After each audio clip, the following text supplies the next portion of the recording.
Domingo 17 de julio del 2022.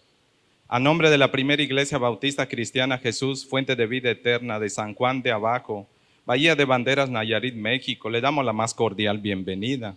Quiero invitarle amablemente, así como está de pie, a elevar la siguiente oración para que supliquemos al Señor juntamente que a través de su Santo Espíritu, obrando por su palabra, pueda traer a nuestras vidas el mensaje propicio y oportuno para este día. Señor, gracias te damos en esta mañana. Suplicamos la presencia de tu Santo Espíritu. Tú has dicho, Señor, que a través de él tus palabras van a ser recordadas a nuestra mente y nuestro corazón. También nos has dicho, Señor, que a través de él nos vas a llevar a ti. Es lo que suplicamos en esta mañana. Que tu Santo Espíritu sea nuestro maestro, nos explique tu palabra, que pueda obrar en nuestros corazones, oh Dios, y pueda ser no solamente obra de limpieza, de purificación, de corrección, de sanidad a través de ella. También rogamos, Señor, que nos ayudes a entender y retenerla. Y como tantas veces hemos rogado, abre la palabra para nosotros y abre también nuestro corazón para tu palabra. En Cristo Jesús, amén. Quiero invitarle amablemente, me acompañe al primer libro de los Reyes, capítulo 3, y solo quiero que leamos del versículo 9 al 15, aunque en la lectura probablemente lean que dice del 5 al 15, ya hemos leído el viernes, porque el viernes iniciamos con la primera parte de este mensaje. Entonces solo les pido de favor que en el primer libro de los Reyes, capítulo 3, vamos a leer a partir del versículo 9 hasta el verso 15 únicamente. Dice la bendita palabra de Dios: Da pues a tu siervo corazón entendido para juzgar a tu pueblo y para discernir entre lo bueno y lo malo, porque ¿quién podrá gobernar tu pueblo tan grande? Y agradó delante del Señor que Salomón pidiese esto, y le dijo Dios: porque has demandado esto, y no pediste para ti muchos días, ni pediste para ti riquezas, ni pediste la vida de tus enemigos, sino que demandaste para ti inteligencia para oír juicio. He aquí lo he hecho conforme a tus palabras. He aquí que te he dado corazón sabio y entendido, tanto que no ha habido antes de ti otro como tú, ni después de ti se levantará otro como tú.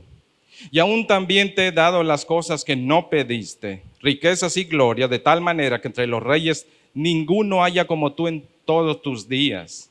Y si anduvieres en mis caminos guardando mis estatutos y mis mandatos, como anduvo David tu padre, yo alargaré tus días. Cuando Salomón despertó, vio que era un sueño, y vino a Jerusalén y se presentó delante del arca del pacto de Jehová, y sacrificó holocaustos, y ofreció sacrificios de paz, e hizo también banquete a todos sus siervos. Dios bendiga su palabra. Puede tomar asiento. En esta mañana quiero seguir desafiando su vida a través de esta serie de mensajes que hemos titulado Encuentros con Dios que transforman. El título de esta enseñanza, la segunda parte por cierto, es de la inexperiencia a la sapiencia, o de la ignorancia a la sabiduría.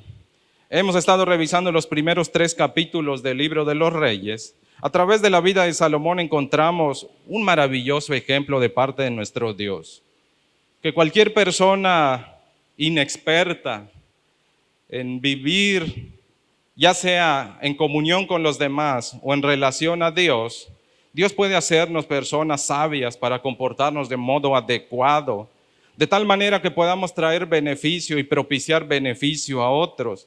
No solo que nuestra vida sea bendecida, favorecida, sino también a través de nosotros, que Dios favorezca mediante su sabiduría, reflejado en una conducta íntegra, la vida de la gente quienes nos rodea. En el caso particular de Salomón, él es un gobernante. Lo que pide a Dios es una tarea que se le ha de alguna forma cargado sobre los hombros, que es dirigir y darle formalidad al gobierno de Israel. Israel viene de una época de guerra civil a causa de todo el pleito que inició Saúl contra su yerno David.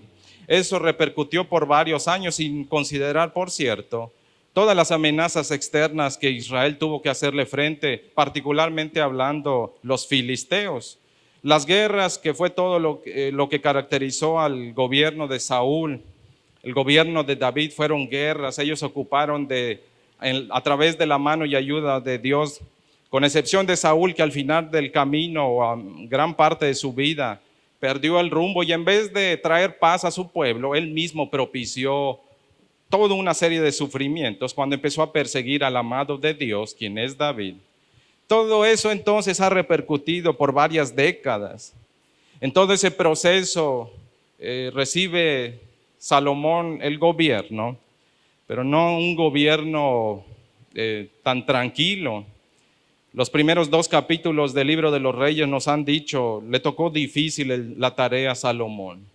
Era un terreno escabroso, difícil, que tenía que calcular, meditar muy bien en cada una de sus decisiones, de sus acciones, porque su familia, su hermano mayor, el cuarto de los hijos, pero el mayor que quedaba, el Adonías, tenía serias intenciones de poder de alguna manera aspirar al trono, no por la voluntad de Dios, sino a través del uso de la fuerza, de los engaños, de los sobornos, de las alianzas traicioneras como lo hizo. Eso nos lo describe el capítulo 1. Entonces, Salomón tiene una tarea difícil.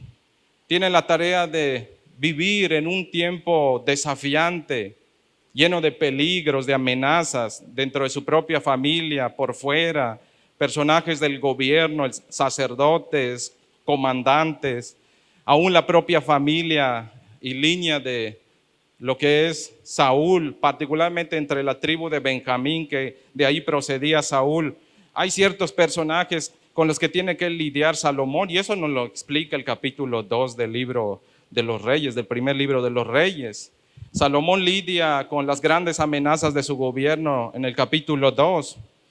Él sabe que los pasos que tomó, usted recuerda, hablamos de ello, eso nos enfocamos en la primera parte de este mensaje. Estamos hablando de 3 beneficios que trae la sabiduría de Dios y por los cuales usted y yo deberíamos procurarla y buscarla de todo nuestro corazón como lo hizo Salomón.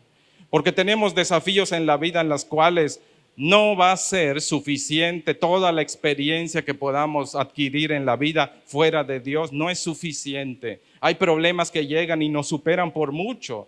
Necesitamos una sabiduría que no procede ni siquiera de la formación en lo que es la educación, valga la redundancia, la educación formal en las escuelas y demás universidades son muy útiles, son muy valiosas, pero hay ciertas situaciones de vida que ese tipo de capacitación no funciona, no sirve. Necesitamos un tipo de sabiduría que nos permita vivir en calma, inquietud, en paz, y que nos permita afrontar los desafíos, retos y amenazas con paso prudente, con paso firme, para traer no solamente paz y sosiego a nuestra vida, sino paz y sosiego aún a aquellos que están viviendo en medio de esas dificultades juntamente con nosotros. Ese es el episodio que nosotros encontramos aquí. Eso es lo que tenemos. Examinamos lo que fueron esos primeros 2 capítulos y los primeros 3 versículos del capítulo 3. Dijimos que Dios da sabiduría y que es necesaria para poder discernir entre el bien y el mal. El bien que a veces se gesta afuera o alrededor de nosotros, necesitamos distinguir qué es bueno y malo en las acciones de las demás personas. No siempre entendemos y conocemos que lo que la gente hace realmente va a traer beneficio a nuestras vidas.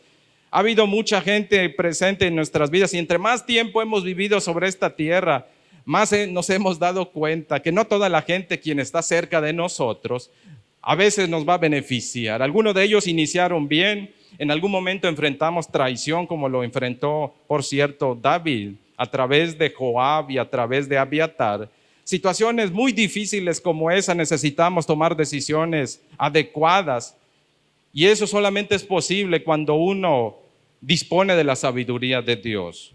Los primeros pasos de Salomón entonces, cuando afirma su gobierno, ya sabe usted, aplicó justicia sobre su hermano Adonías, el rebelde Adonías, aplicó justicia sobre el sacerdote Abiatar, aplicó justicia sobre Joab y aplicó también justicia sobre un personaje de la familia de Saúl que había hecho mucho daño y que podía seguir haciendo mucho daño a la familia de David, quien era Simei.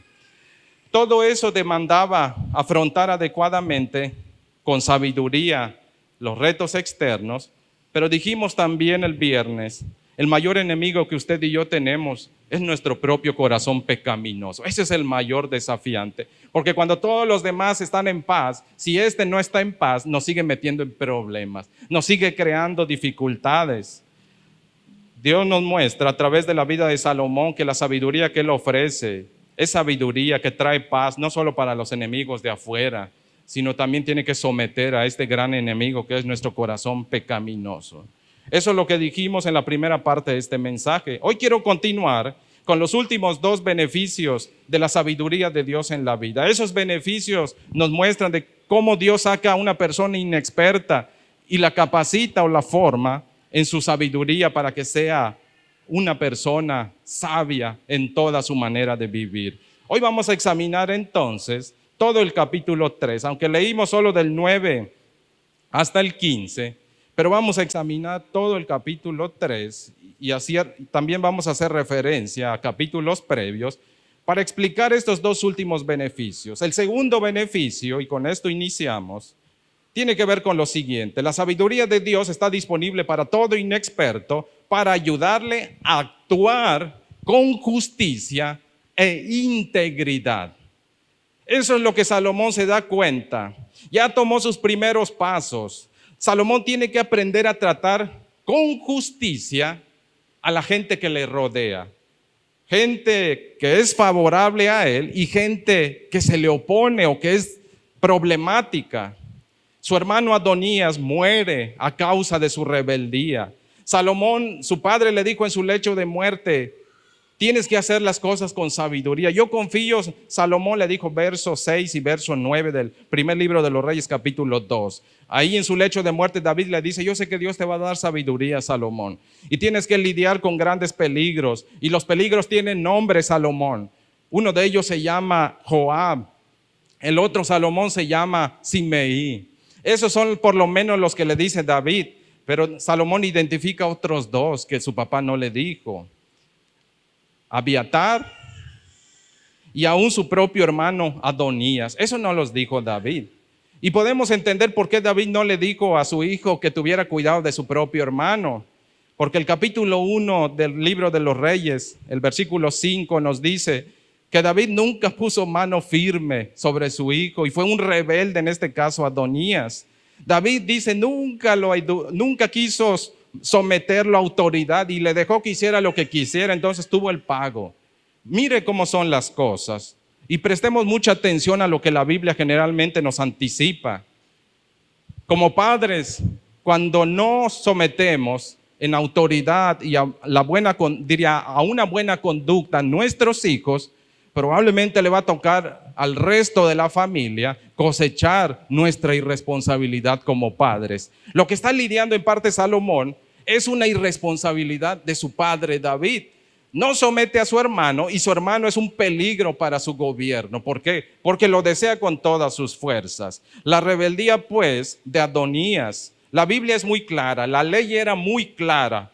Hijo que se rebela contra su padre debe morir. ¿Por qué muere Adonías? Adonías muere porque atenta contra la autoridad, su padre, y ahora la autoridad que Dios ha establecido, Salomón.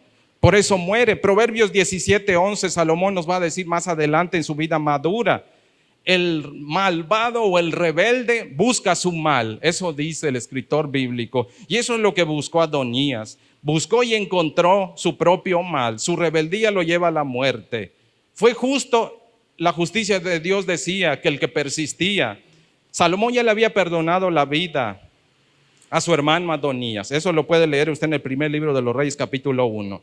Le dijo a su hermano: te voy a perdonar la vida toda vez que tú demuestres que ya no vas a incurrir en lo mismo. Vete a tu casa. Lo tenemos en el primer libro de los Reyes, capítulo 2. Un tiempo breve después, que vuelve a intentar derrocar a su hermano. Ya no lo hace de forma abierta, sutil y descarada como lo hizo en aquella reunión en la que invitó y contrató todo un séquito de guardaespaldas y de gente revoltosa e invitó a los principales políticos de su familia, dentro de ellos el sacerdote Abiatar y el comandante Joab. Ya no lo hace así, ahora quiere hacerlo de forma engañosa y sutil. Y ahí es donde la sabiduría de Dios asiste a Salomón y descubre que su hermano de otra manera trata de volver a derrocarlo, pidiendo a Abisag, la sunamita, una mujer que cuidó los últimos días o meses de vida de su padre, y a través de esa forma quiere adueñarse, porque culturalmente hemos explicado que la gente pensaba o decía que las mujeres que habían estado cerca del rey dentro de su harem, ella se podía tomar alguna de ellas como esposa, y era una forma de reclamo del gobierno, es decir, yo aspiro a ser rey y lo que hago es reclamarlo a través o de la fuerza o a través de una medida política que era casarse con una mujer de ese harén que había pertenecido al rey anterior. Lo descubre Salomón y por mano divina o por dirección de la palabra, porque la decisión que toma Salomón no es su decisión, es una decisión de la ley. La ley decía que ese hijo rebelde, por haber persistido, no demostrar, Salomón le dijo, entra al templo, por cierto, capítulo 1, versos del 50 al 53. Adonías entra y se cuelga. Había un altar de sacrificios con 4 cuernos. Colgarse de uno de ellos era pedir perdón y amnistía, era suplicar que no fuera ejecutado, pero eso solo era válido, dice Éxodo capítulo 21, si la persona, versos 12 al 14, si la persona era inocente, si había cometido el acto por accidente, no premeditado, no con alevosía y ventaja. Eso, Adonías no era inocente porque él con toda intención había hecho lo que había hecho. Hay 2 personajes que usted va a encontrar que hicieron lo mismo. El propio Joab, cuando lo va a mandar a ejecutar, el Salomón, hace lo mismo que Adonías, va y se cuelga del cuerno, entra a lo que es la carpa que David había hecho en Jerusalén. Hay 2 centros de adoración antes de continuar para que usted entienda qué está sucediendo. Un centro de adoración estaba en Jerusalén cuando David se estableció y lo nombran rey de su tribu, la tribu de Judá. Él levanta una carpa y recuerde que él intenta traer el arca, pero es en un intento fallido. La primera vez muere una persona, la segunda vez ahora sí logra hacerlo porque respeta la ley y hace conforme la ley para traerlo. David entonces levanta una carpa que no es el tabernáculo original que Moisés había hecho y lo establece en Jerusalén. Pero la carpa original, por decirlo de esta forma, estaba en Gabaón, por cierto. Había transitado en varios lugares, pero en este tiempo de Salomón está en Gabaón el tabernáculo que Moisés había levantado junto con otros utensilios. Pero en Jerusalén está una nueva carpa donde solamente está lo que es el tabernáculo, el arca del pacto. Entonces esos 2 lugares, generalmente la gente se movía entre uno y otro lugar para adorar. Joab está en Jerusalén, va a esa carpa que David levantó y se cuelga del cuerno de un altar que estaba presente en ese lugar, tratando de suplicar misericordia, pero David le había dicho, Joab derramó sangre de gente inocente y la Biblia era muy clara. Éxodo 21, 12 al 14 dice, no merece vivir no merece salir impune, porque el asunto de Joab era buscando impunidad lo que él estaba haciendo al colgarse del cuerno. No se había arrepentido. Él pensó que colgarse del cuerno le garantizaba el perdón del rey, pero sin arrepentimiento no hay perdón. Eso es lo que no buscó y pretendió él, entonces fue ejecutado. Vemos este aspecto de la sabiduría de Dios sobre la vida de Salomón. Tiene que aprender a tratar con justicia al rebelde, al desleal. Si usted piensa y examina la vida de Abiatar, el sacerdote, dijimos que era de la familia de Elí. Por más de 130, si no es que 150 años o un poquito más, se había dado una profecía con anterioridad diciéndole al propio Elí que su familia iba a ser sacada del servicio por todo el deshonor que Elí trajo al nombre de Dios, sobre todo sus 2 hijos aquellos, Ofni y Fines, que habían burlado todo lo que era el sistema de sacrificios, habían causado que la gente tomara con menosprecio el nombre de Dios. Entonces Dios un día manda un profeta y le dice a Elí que su familia no va a volver a servir. Eso se cumple precisamente con Salomón. Abiatar, por voluntad propia, seducido por el amor a las ganancias, decide traicionar a David cuando David ya está débil y viejito. Eso lo dice el primer libro de los Reyes, capítulo 1. Uno se pregunta, ¿Qué llevó a Abiatar, un sacerdote que había permanecido por 40 años sirviendo en fidelidad a Dios y a David? ¿Qué le llevó a traicionar todo el amor, el cariño, el cuidado que Dios había tenido a través de su siervo David? Porque si usted examina la historia de Abiatar, Abiatar había sido asesinada su familia en la ciudad de Nob. Un día en su locura, Saúl buscando a David se enteró que los sacerdotes lo habían apoyado con alimento y creyó que habían conspirado contra él. Manda matar a gran parte de los sacerdotes. El único que escapó fue Abiatar. Él es el único que escapa, y dice que escapó con el efod, por cierto, un utensilio que se utilizaba en el servicio a Dios. Escapa con eso y se va con David, y David le dice: yo te voy a cuidar. Y David lo cuida por 40 años. En la primera oportunidad que este hombre tiene, es puesta a prueba su lealtad y traiciona a David. Por eso cuando lo manda llamar Salomón, capítulo 2 del libro de los Reyes, el primer libro de los Reyes, Salomón le dice: tú estuviste con mi papá en sus momentos difíciles, en sus penurias. Tú serviste delante de Dios, delante del arca. Por esa razón, aunque eres digno de muerte, pero no vas a morir, pero no vas a volver a ejercer. Lo destituye, dice el primer libro de los Reyes, capítulo 2, verso 27. Es destituido por esa razón, pero es deslealtad. Salomón tiene que aprender a lidiar, y Dios le muestra a través de su sabiduría. No tenemos nada que ver nosotros con la rebeldía. No tenemos nada que ver con la deslealtad, con aquel que se vende por corrupción y que pretende supuestamente servir a Dios y lo hace por amor o interés, algún beneficio. Eso terminó demostrando Abiatar. Eso no podía seguir en su gobierno. Si Salomón quería un gobierno estable, no podía tolerar la rebeldía ni de su hermano, no podía tolerar la deslealtad del sacerdote, porque eso iba a hablar muy mal al pueblo. Le iba a decir al pueblo que él apoyaba a un desleal como lo había sido Abiatar. Entonces había que cortar eso, pero tampoco podía legitimar y abrazar a una persona tan sanguinaria y frívola como lo fue Joab. Sanguinario es la palabra que utiliza David cuando le dice a su hijo Salomón: acuérdate de Joab, ese hombre sanguinario que mató. Ya no mató en guerra se entiende que a veces hay muerte de por medio. Dice, pero ese hombre mató aún fuera de la guerra porque le encantó matar. Aunque mató supuestamente para beneficiar a David, y eso es algo difícil también y oscuro en la historia de cómo David asciende al reino. Los escritores bíblicos nos dicen: Dios puso a David en el reino, lo fue engrandeciendo, sí, pero hubo hombres que trataron de hacer cosas inapropiadas. Uno de ellos fue Joab. Joab mató gente pensando: voy a beneficiar a David para que David asuma el trono y quitar de en medio a todos los adversarios. Por eso mató a Abner de la familia de Saúl, y termina matando a otro comandante que era comandante de Judá, que es Amasa. Estos dos hombres, según a la vista de Joab, representaban una amenaza y peligro para David, y él se encarga sin dirección divina y termina cometiendo un acto de injusticia. David dice: yo no lo sabía. Eso es lo que le dice a Salomón, a su hijo: yo no sabía lo que él había hecho. Por eso un día Simeí, de la familia de Saúl, maldice a David cuando David sale huyendo de que su hijo Absalón lo persigue. Eso usted lo va a encontrar en el segundo libro de Samuel, a partir del capítulo 14 en adelante hasta el capítulo 19. Ahí David es maldecido por Simeí, otro personaje que representaba un burlador de la autoridad.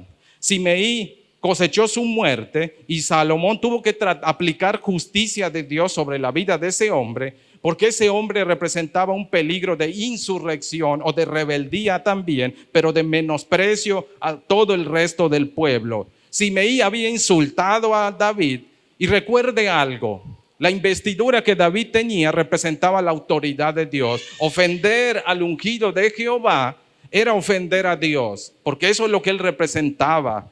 Y de alguna manera, Simeí, quien había ofendido duramente a David, segundo libro de Samuel, capítulo 16, del 16 al 19, usted va a encontrar la historia de Simeí, que ofende a David. Un día le pide perdón porque reconoce en parte que hizo mal.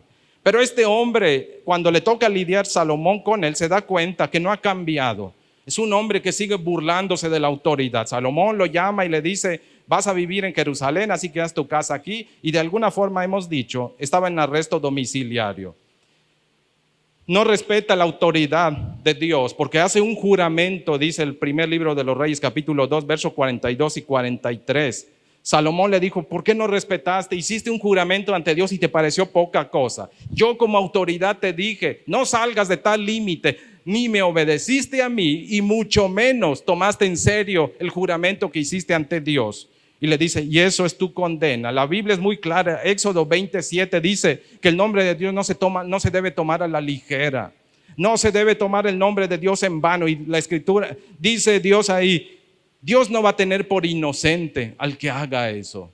Ese Simei, a través de la autoridad que Dios ha establecido por Salomón, Dios ajusta cuentas con todos aquellos personajes que habían de alguna forma menospreciado, burlado, desafiado la autoridad y la justicia de Dios, y tuvieron que pagar por eso. No pagaron inmediatamente, Dios les dio un periodo de gracia, porque hubo gracia, ninguno murió instantáneamente, todos tuvieron la oportunidad de arrepentirse, ninguno lo hizo, persistieron en ello. Entonces Salomón tiene que aplicar esa justicia. La sabiduría divina le enseñó a Salomón que la forma de aplicar la justicia de Dios tiene que ser con amor, prudencia. Es interesante si usted contrasta lo que pasó en el capítulo 1 y 2 de Reyes con el capítulo 3.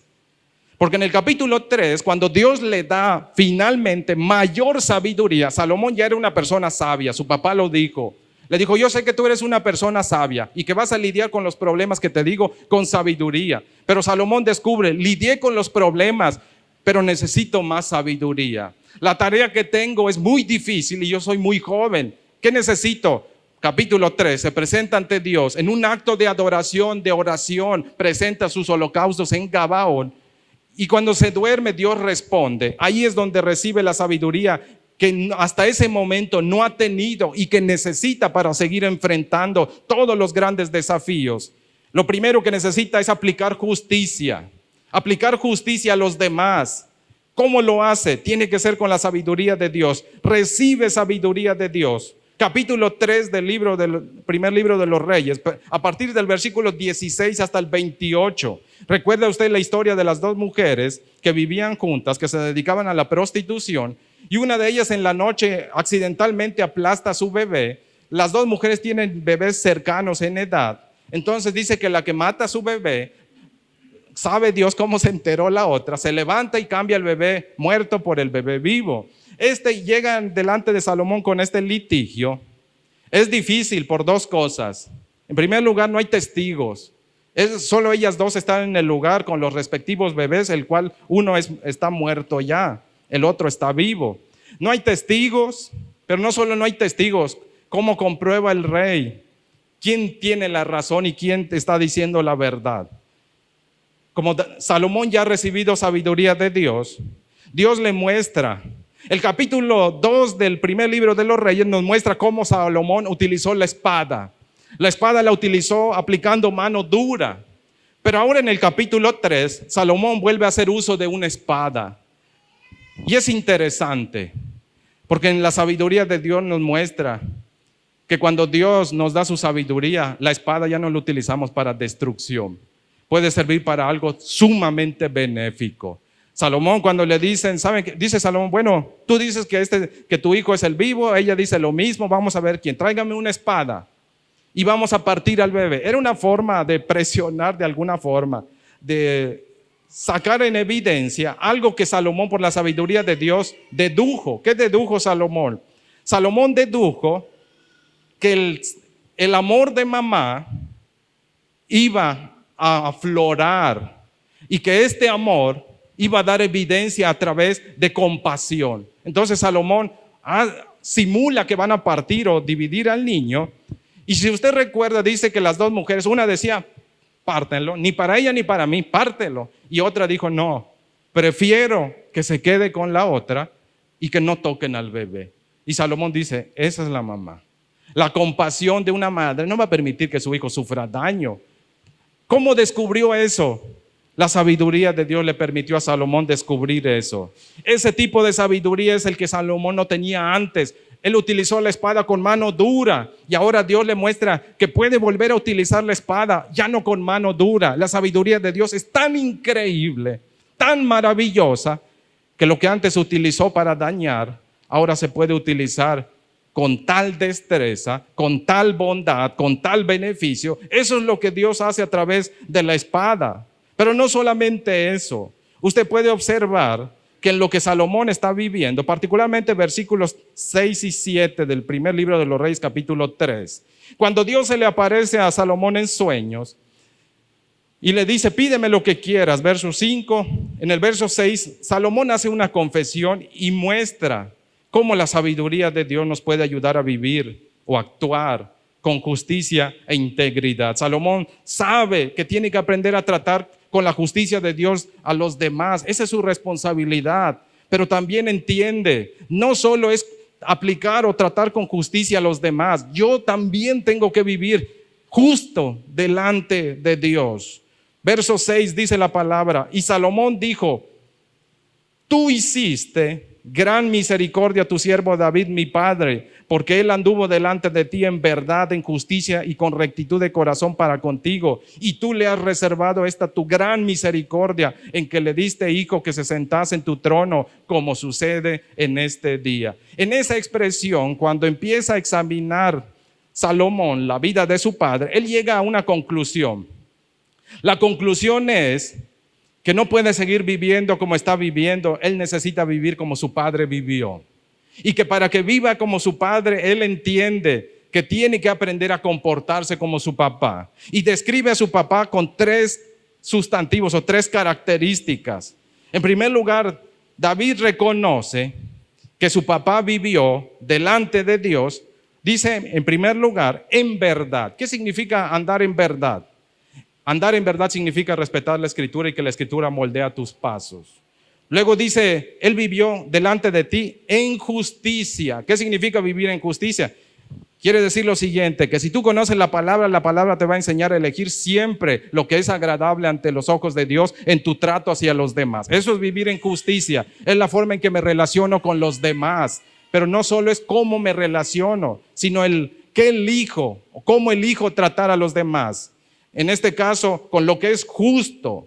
Y la última parte, cuando dice con corazón íntegro o recto o fiel, cuando dice con rectitud de corazón, eso es integridad. Dice David, delante de ti, Señor, anduvo siempre obedeciendo tu palabra, siempre haciendo lo que te agrada a ti en su relación con los demás, pero también aprendió a vivir aún en lo privado, en lo íntimo, con un corazón que fue grato delante de ti. Eso es lo que te pido, le dice a Dios. Lo que te pido, Señor, es ayúdame a vivir como mi Padre. Ayúdame a adorarte de todo nuestro corazón. Ayúdame a adorarte como mi papá, en lo privado y en lo público, en el trabajo y en mi hogar, en todo lugar donde yo esté, que me comporte como mi papá. Y dice Salomón, y ahora entiendo que mi papá se pudo comportar de esa forma porque te conoció a ti, porque tú lo ayudaste. Por eso te pido que me ayudes. Vivir con rectitud es parte de la sabiduría de Dios. Vivir derecho, justo, de forma honrada, honesta. Eso es la sabiduría de Dios. Es la sabiduría que necesita Salomón. Es la sabiduría que usted y yo necesitamos. Pero hay algo más que Salomón necesita aprender a vivir y que la sabiduría de Dios le va a mostrar. Los lugares altos. Los lugares altos, cuando usted lee, particularmente en el primer libro de los Reyes, segundo libro de los Reyes, lo va a encontrar algunas veces lo que es primer libro de las Crónicas, segundo libro de las Crónicas, probablemente lo encuentre en parte de lo que es el segundo libro de Samuel, pero lo encuentra más en primer y segundo libro de los Reyes y en los libros de las Crónicas. Esa frase, lugares altos, eran centros de adoración o lugares que algunos cananeos o algunas culturas cananeas y algunos poblados cananeos en aquel tiempo habían asignado para adorar a sus dioses. Algunos de esos lugares, hemos dicho, eran lugares cómodos y agradables. Muchos de ellos estaban en las puntas de los cerros o en lugares altos, por eso se llamaban lugares altos. Estaban a la vista del pueblo.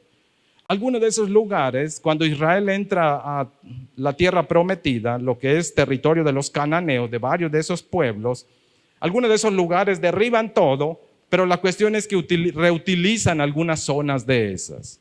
El problema es que se puede confundir el reutilizar por lo menos el mismo lugar para adorar a Dios, aunque Dios un tiempo lo permite. Por eso manda a construir en parte el templo Dios, porque va a tratar de llamar y centralizar toda la adoración a un solo punto y que no se confunda con los demás. Que los demás pueblos de alrededor no piensen que adorar a Dios era como adorar a los otros ídolos, por los lugares, no por la forma, sino por el lugar meramente. Porque la forma en la que la gente adoraba a Dios en el tiempo de Salomón, en los lugares altos, no era inapropiada, era la forma que marcaba en cierta forma la escritura. No respetaban todo lo que decía la ley, pero tampoco ofendían a Dios en ese aspecto. Dios entonces, por lo menos en lo que fue el tiempo de Salomón, les permitió que adorasen en ciertos lugares, pero siempre estaba el riesgo y el peligro de que el pueblo imitara la conducta de sus vecinos a través de esos lugares, y eso va a suceder. Cuando el reino se divide con Jeroboam, cuando muere Salomón y su hijo Roboam asciende al trono, se divide en Israel, y ahí sí, estos lugares altos, Jeroboam los convierte en centros de infidelidad hacia el Señor. Antes de Jeroboam no eran tal cosa, pero siempre estuvo el riesgo. Por eso Dios en algún momento le va a decir a Salomón: construye un lugar mejor. Dios ya le había encargado a David que hiciera tal tarea, se le pasa al hijo y al hijo le dice: tienes que trabajar sobre eso porque es un riesgo para el pueblo. El pueblo entonces en este tiempo, dice el escritor bíblico, los primer libro de los Reyes, capítulos 2 y 3, dice que había lugares que el pueblo adoraba en lugares altos. También Salomón lo hacía. Salomón amaba a Dios, pero también adoraba en lugares altos. Eso lo dice verso 3. En ese sentido, Dios quiere enseñarle algo a Salomón cuando se le aparece en el sueño. Dios le enseña a Salomón en el sueño: Salomón, quiero que me adores, no como los demás dicen, sino como yo te pido.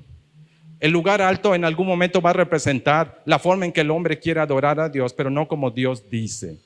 Hay un riesgo que usted y yo vivimos en la vida cristiana: querer adorar a Dios como nos place o adorar a Dios como Él lo pide. Siempre estamos en una lucha con respecto a eso. ¿Cómo voy a hacer las cosas? ¿Como Dios marca o como yo pienso que Dios me está exigiendo que haga las cosas? Los lugares altos en algún momento se vuelven esa tentación. ¿Cómo vas a adorar a Dios si ya Dios levantó el templo y Dios te dijo que el lugar al cual quiere que tú vayas a adorar es el templo, y tú persistes ir a los lugares altos? Eso ya implica un asunto de desobediencia y rebeldía, porque tú quieres hacer tu voluntad, tú quieres hacer las cosas como marcas. ¿Por qué Salomón, después de ofrecer el holocausto, recibir la visita de Dios a través de sus sueños, Dios le concede sabiduría? Después de que Salomón despierta, verso 15, ya con la sabiduría de Dios, ¿qué hace? ¿Qué es lo primero que hace? ¿Sabe qué es lo primero que hace? Abandona el lugar alto y se regresa donde debió haber adorado desde el inicio. Dice que regresa a Jerusalén, dice que se va frente al arca, y dice que frente al arca ahora sí vuelve a ofrecer sacrificios, acción de gracias, sacrificios de paz, oraciones y demás.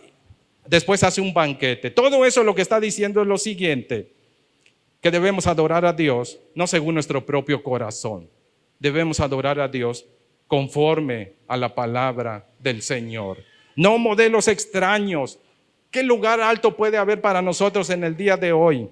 Nosotros podemos tener lugares altos, zonas en las cuales queremos estar adorando a Dios cuando Dios ha dicho que no es la manera. Pero a nosotros, por costumbre, por distintas cosas, así me enseñó mi familia, así me enseñó mi tradición, así me enseña mi denominación, entonces lo hago porque así me lo enseñaron. La cuestión es, lo que haces corresponde a lo que la Escritura dice. Hace justicia al nombre de Dios, al honor de Dios. Si no lo hace, entonces es probable, entre comillas, que estés en un lugar alto, que tú pienses que estás adorando a Dios cuando no es grato a los ojos de Dios, porque no se apega ni respeta la voluntad de Dios establecida. en relación a la adoración y la exaltación. Eso es un lugar alto. Se necesita sabiduría de Dios para aprender a identificar cómo debo adorar a Dios, cómo debo vivir en lo íntimo con Él, cómo debo exaltar su nombre. Todo eso implica la sabiduría de Dios. Y Salomón lo descubre. Mire qué dice la Escritura, Proverbios 21:21. ¿Por qué debemos buscar la sabiduría de Dios?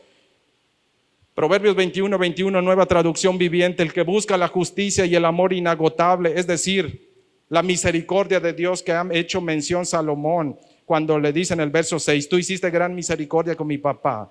Esa misericordia dice que traen justicia y honor. Enseñan a vivir de forma adecuada. La sabiduría de Dios nos va a ayudar a vivir bien hacia los demás, tomar decisiones que sean favorables a nuestra propia vida y a la vida de la gente quienes nos rodea, pero sobre todas las cosas nos va a ayudar a vivir de forma íntegra delante de nuestro Dios, aún en los aspectos más esenciales, pero también a los aspectos más importantes como lo son adorarle. Necesitamos su sabiduría para vivir en esos dos aspectos. La tercera característica o el tercer beneficio que nos va a favorecer la sabiduría de Dios tiene que ver con lo siguiente. Lo puede leer de los versículos 3 al 15 del primer libro de los Reyes, capítulo 3.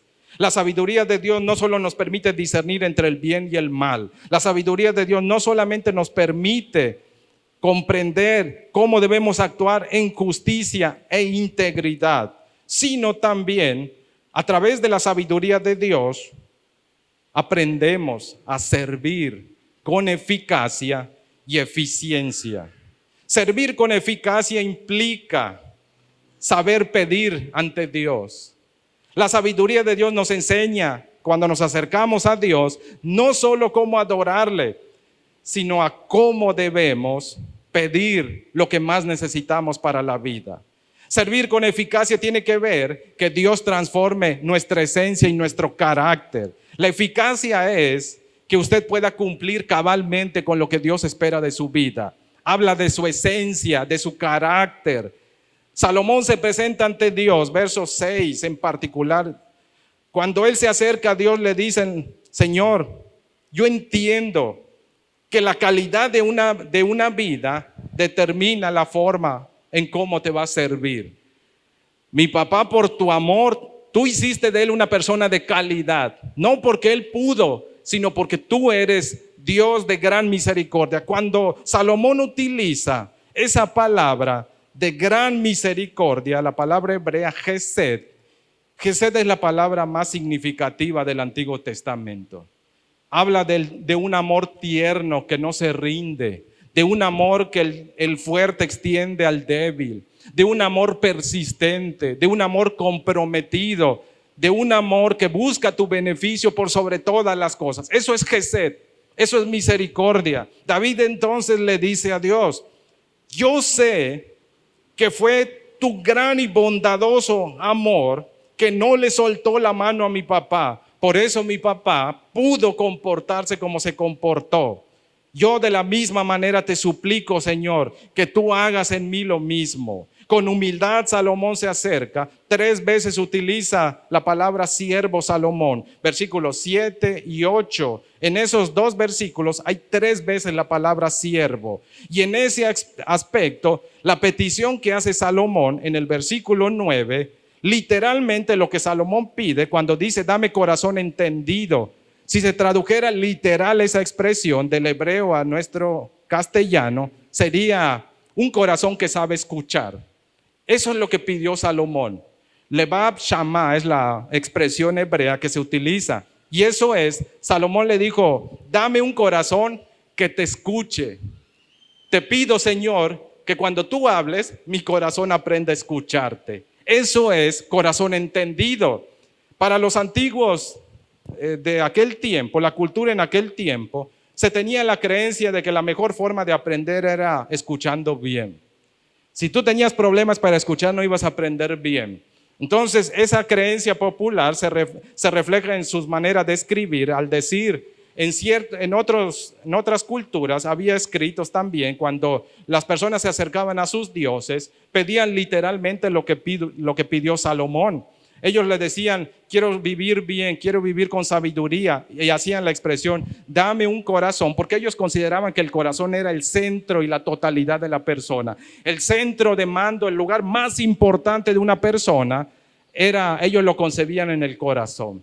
No como el órgano, sino como un lugar donde residía la voluntad, la inteligencia, las emociones, todo lo que tenía que ver con la persona estaba en esa área. Era importante entonces que esa área pudiera estar en condiciones óptimas, adecuadas, para que cuando su Dios hablase, el corazón pudiera tener la puerta abierta y entrase en la enseñanza del Dios y cambiar y renovar a todo ese centro de mando, porque desde ese centro de mando iba a condicionar la forma de vida de la gente. Por eso se expresa de esa manera. Salomón dice, dame un corazón que te escuche. ¿Cuántas veces nos hemos acercado a decirle a Dios de la misma manera? Señor, dame un corazón que cuando escuche tu voz no vacile en seguirte. Dame un corazón que cuando tú le des dirección y guía, yo transite por ella sin apartarme de uno u otro lugar, sino que yo siga con firmeza ese camino. Esa es la petición de Salomón. Eso es pedir sabiamente. Dice que las mejores oraciones que Dios responde son aquellas que se hacen en favor de otros, que se hacen sin egoísmo. La petición de Salomón es una petición sin egoísmo. ¿Quién nos puede enseñar a pedir delante de Dios lo mejor y lo más excelente? ¿Qué es lo mejor que usted puede pedir? Lo mejor que usted y yo podemos pedir delante de Dios es un corazón que tema a Dios. Es un corazón que sepa escuchar la voz de Dios. Es un corazón que entienda a Dios y que obedezca a Dios en todos los aspectos de la vida. Y eso no se forma aquí en esta tierra. Eso es algo que viene del cielo. Por eso se tiene que buscar. Dice Salomón, Señor, dame ese corazón que te escuche, y yo te prometo que voy a llevar a otros a que ellos también, a través de esta voz, te escuchen también. Cuando dice él, este pueblo es grande, numeroso, está citando palabras de lo que es el pacto que Dios hizo con Abraham. ¿Qué significa eso? Que cuando usted pide conforme a la palabra, que cuando no es malo recordarle a Dios ciertas promesas, cuando usted se acerca en oración y le dice a Dios, Señor, tú dices en tu palabra esto, por tanto yo te ruego y te suplico, por favor, cumple y honra lo que tú prometiste. No es ofender a Dios. Cuando apelamos a la voluntad de Dios a través de sus propias promesas, Jesús dijo, el que pide conforme a la voluntad de Dios, Dios responde. ¿Cuál es la voluntad de Dios? Su palabra. Cuando usted pide conforme a la palabra termina moviendo el corazón de Dios, porque es un compromiso que Dios ha hecho. Y la palabra, en este caso, se manifiesta a través de la sabiduría de Dios. Salomón pide delante de Dios conforme a la voluntad del Padre. La voluntad de Dios es que ninguna persona se gobierne por sí solo, sino que dejen que Dios los gobierne. Eso es voluntad de Dios. Que el hombre no viva para sí, que viva para Dios y que viva para beneficiar a otros. ¿Qué es lo que pide Salomón? Salomón pide las dos cosas. Enséñame a vivir para ti y enséñame a vivir para los demás, pero como tú mandas. Eso es justicia, eso es rectitud o integridad. Debemos hacer a un lado nuestras ambiciones personales. Santiago dice, algunos piden y no reciben. ¿Por qué no se recibe? Porque piden mal. ¿Qué es pedir mal? Dice, piden para sus propias ambiciones o deseos personales o sus placeres, es la palabra que traduce la Reina Valera 60. Cuando usted se acerca a pedir para usted meramente y se olvida de los demás, hay pocas oraciones que Dios responde de esas, porque las mejores oraciones que usted puede hacer son aquellas que las hace en humildad, como lo hizo Salomón, que la hace a favor de otros y en la que usted pide conforme a la voluntad de Dios. Hágase tu voluntad, Señor, y no la mía. Esa es la mejor petición que se puede hacer. Salomón entiende, no solo es pedir conforme a la voluntad de Dios. Para poder servir con eficacia, Dios tiene que transformar lo que yo soy. Y tiene que transformarlo. Y qué mejor modelo que mi Padre. Entonces Salomón se acerca y le dice a Dios, hazme como mi Padre, en verdad, en justicia, en rectitud. Esas son las peticiones. Lo resume en la petición, dame un corazón que te escuche. porque ahí se va a manifestar el resto. Pero también Salomón entiende, verso 7, que para que pueda servir con eficacia es cumplir la voluntad de Dios a cabalidad. Una cosa es tener la esencia para cumplir lo que Dios nos da y otra cosa es saber cumplir con esa esencia lo que Dios nos ha encomendado. Eficacia no es lo mismo que eficiencia. Eficacia habla de lo que usted es, pero eficiencia habla de cómo usted se comporta y cómo usted lleva a cabo la tarea que Dios le ha encomendado. Dios entonces renueva nuestra esencia para darnos eficacia, pero nos da destreza, nos capacita a través de su sabiduría, de su espíritu, para hacernos eficientes, utilizar de forma adecuada y sabia toda la esencia y todo lo que Él ha puesto en nosotros para poder cumplir con la tarea que nos ha dado. Entonces Salomón entiende, verso 7, entiende que tiene que entregar todo en las manos de Dios. La sabiduría de Dios nos enseña a entregarle todo a Dios, porque esa es la única manera en la que vamos a poder servir de manera eficaz y eficiente. Necesitamos ser transformados, pero necesitamos también servir y servir dependiendo enteramente del poder de Dios. Salomón rememora, medita en toda la acción de Dios. Alguien dijo con mucha razón por ahí, si usted va a voltear a ver al pasado, voltee a ver la mano de Dios. ¿Dónde estuvo Dios en su familia, en su vida? Eso fíjese. Y cuando descubra la mano de Dios, entonces venga delante del Señor y dígale: Señor, así como tú has obrado en el pasado de tal y cual manera, te suplico que tu amor continúe sobre mi vida y ayúdame a mí, a través de lo que tú has hecho el día de hoy, a seguir cumpliendo fielmente tu amor. Eso es lo que Salomón hace. Observa la vida de su papá, medita en la vida de su papá y descubre: sin el amor de Dios no voy a poder cumplir la tarea. Sin el amor de Dios no vamos a poder cumplir la tarea. Es el amor de Dios que hace de nosotros personas justas, personas íntegras, personas que caminen en verdad. Tenemos que reconocer lo mismo que reconoció Salomón. Si usted y yo no nos apoyamos y dependemos de Dios, no vamos a poder cumplir con la tarea. Eso es lo que Salomón está haciendo delante de Dios. Verso 7. Ahora pues, esa expresión, Jehová Dios mío. Antes dijo: tú eras el Dios de mi padre. Hemos reiterado esto varias veces. Si usted quiere cumplir fielmente y ver el favor de Dios sobre su vida, el Dios de sus padres tiene que ser su Dios personal. Usted no puede seguir dependiendo toda la vida en la fe de sus padres. Usted tiene que llegar un día a la fe en Dios. Y tiene que decir como Salomón en este verso 7, Jehová ya no es Dios de mi padre, es Dios mío. Hacia ahí lo quería dirigir el Señor. Ahí empieza la sabiduría, dice Proverbios 1:7. El principio de la sabiduría es relacionarse íntima y cercanamente con Dios. Eso es el temor de Jehová, un respeto y un vínculo de compromiso cercano con Dios.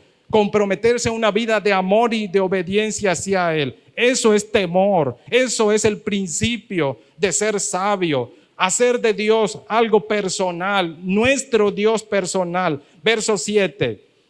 Dios, tú vas a ser mi Dios. Y tú vas a ser mi Dios porque entiendo donde estoy en este preciso momento es donde tú quieres que yo esté.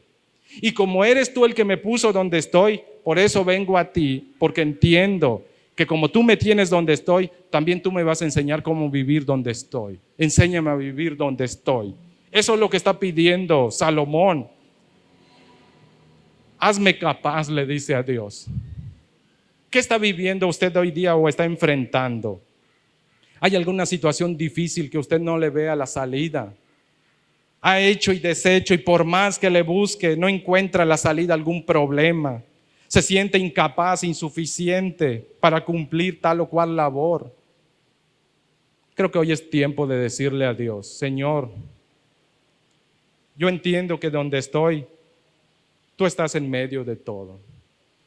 Y entiendo mis limitantes, Señor. Entiendo mis debilidades.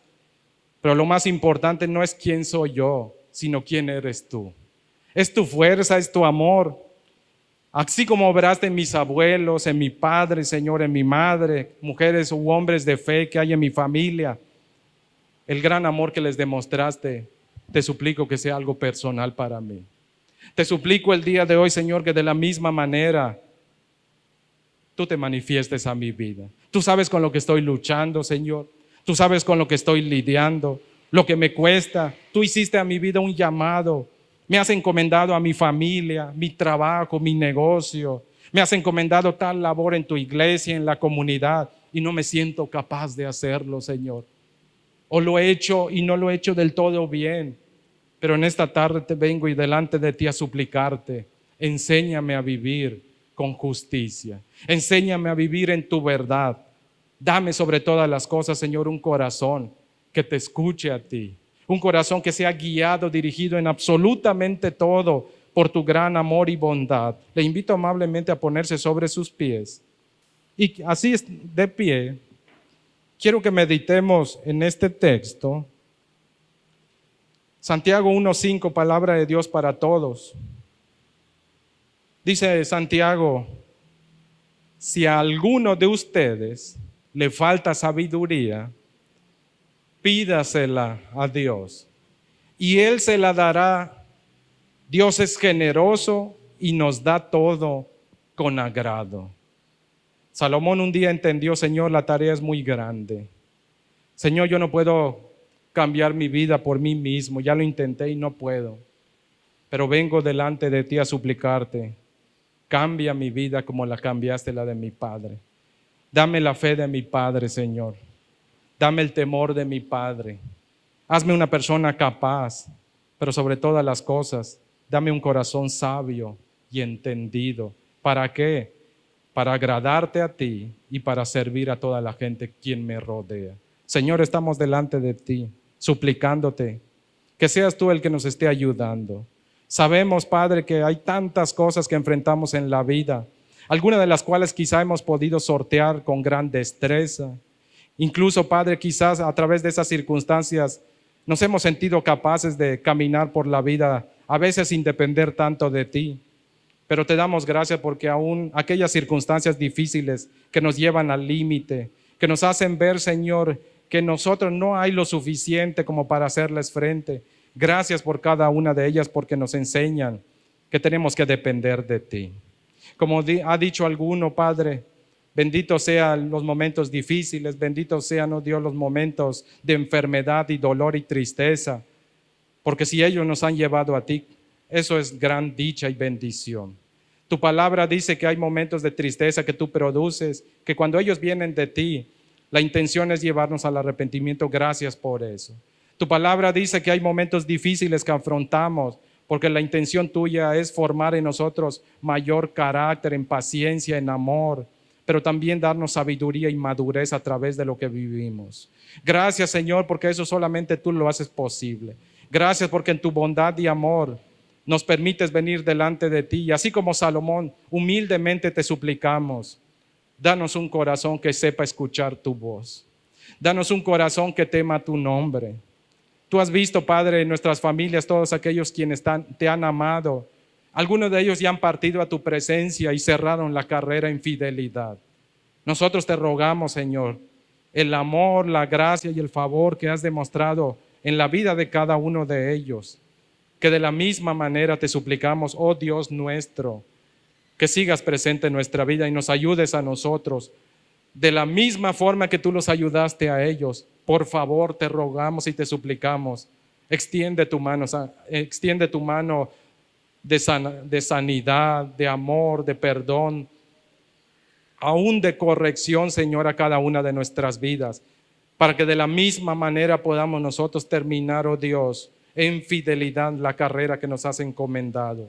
Tú sabes todas y cada una de las dificultades, problemas, litigios y demás circunstancias que tenemos que lidiar en esta vida, y aún al día de hoy o quizá el día de mañana, Padre, por lo cual te rogamos, danos entendimiento, Señor, que tu palabra sea nuestra guía, que tu palabra nos instruya, que tu palabra dirija nuestros pasos. Reconocemos nuestra incapacidad, reconocemos que no podemos sin ti, por tanto venimos ante ti a rogarte.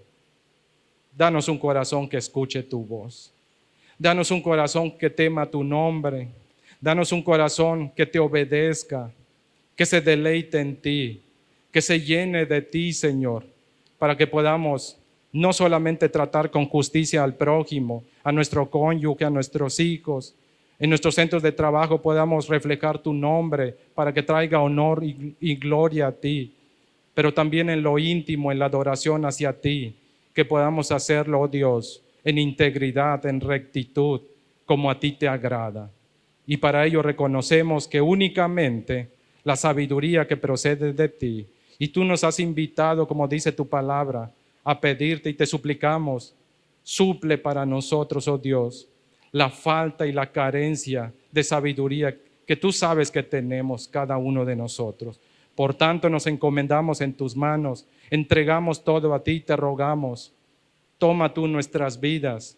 Y así como dijo el apóstol Pablo, Señor, en Gálatas 2:20, queremos que vivas tú, queremos vivir para ti, Señor Jesucristo, ya no queremos vivir nosotros, queremos honrar y glorificar tu nombre a través de la acción de tu Santo Espíritu. Por tanto, te rogamos, danos un corazón sabio y entendido. En Cristo Jesús. Amén.